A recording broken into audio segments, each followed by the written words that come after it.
Sí, es verdad lo que dices, que hay muchísimas brechas en la cohesión social europea, en unos países más que en otros, todo se ha dicho, ¿no? No es igual en todos los países.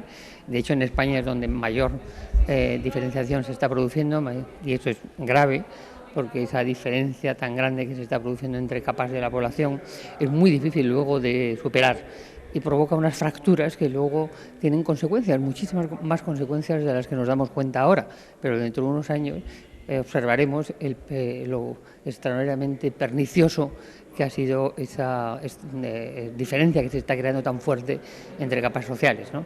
Pero eso también sucede en Europa en general, sobre todo con personas a las que por algún motivo se les empiezan a desaparecer derechos ciudadanos en toda Europa. Por ejemplo, empiezan a desaparecer los derechos ciudadanos de las minorías. La minoría gitana, por ejemplo, tiene enormes dificultades para viajar por toda Europa, como si realmente no fueran europeos, pero lo son. Son rumanos, son del país que sean, pero son europeos. Entonces, ¿por qué se les pone unas barreras distintas que al resto de los ciudadanos? Pues eso es algo que no debería ser, no es posible que sea así. Pero lo es, la realidad es la que es, ¿no? Cada vez van desapareciendo más las facilidades para moverse dentro de la Unión Europea de los ciudadanos, cada vez hay más problemas para poder tener los mismos derechos sociales en cada país. Y yo creo que eso es un retroceso muy grande que se está experimentando dentro de la Unión Europea, un retroceso muy grande de ciudadanía europea y que va a tener consecuencias muy serias, ¿no? Sí.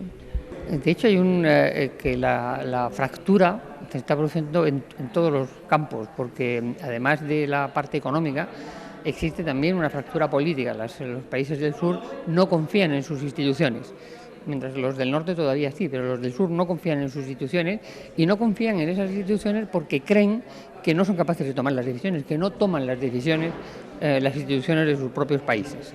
Mientras que eso no le sucede a un alemán o no le sucede a un sueco, no le sucede, que piensa que sus instituciones siguen teniendo un papel relevante, aun cuando tengan una parte cedida a la Unión Europea. En el caso español, por ejemplo, o en el caso de otros países del sur, lo que es muy necesario es también recuperar el prestigio de las propias instituciones, porque sin el prestigio de las instituciones nacionales es muy difícil que mantengas luego una capacidad de defensa de tus intereses en los campos europeos. Es esa democracia interna la que te ayuda a defender mejor también tus intereses dentro de Europa, ¿no? Y eso es una cosa que habría también que empezar a hacer inmediatamente en el caso español, es intentar ver cómo se recuperan las instituciones de este país, que están muy afectadas y muy deterioradas por culpa de determinados políticos.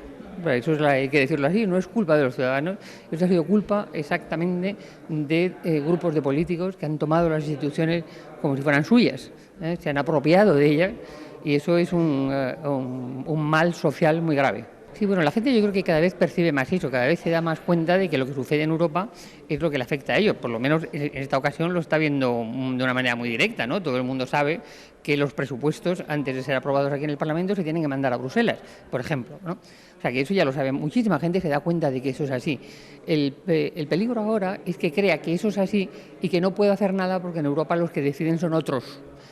Lo que hay que ser consciente es que hay que luchar dentro de Europa, que la manera para conseguir que Europa no sea percibida como un problema, como empieza a ser percibida en algunos países del sur, sino que sea percibida como una solución, es que nosotros también seamos capaces de plantear nuestros problemas y de encontrar soluciones dentro de Europa, no permitir que Europa sea exclusivamente un lugar en el que Alemania y Francia toman decisiones y los demás tenemos que aceptarlas. Eso no es así, somos todos miembros de la misma comunidad, tenemos todos los mismos derechos dentro de esa misma comunidad y evidentemente el que pide crédito tiene siempre más problemas que el que lo da, eso es así, pero aún así el que pide crédito también tiene sus derechos y esos derechos no pueden ser obviados por la Unión Europea, hay que defenderlos dentro de la Unión Europea.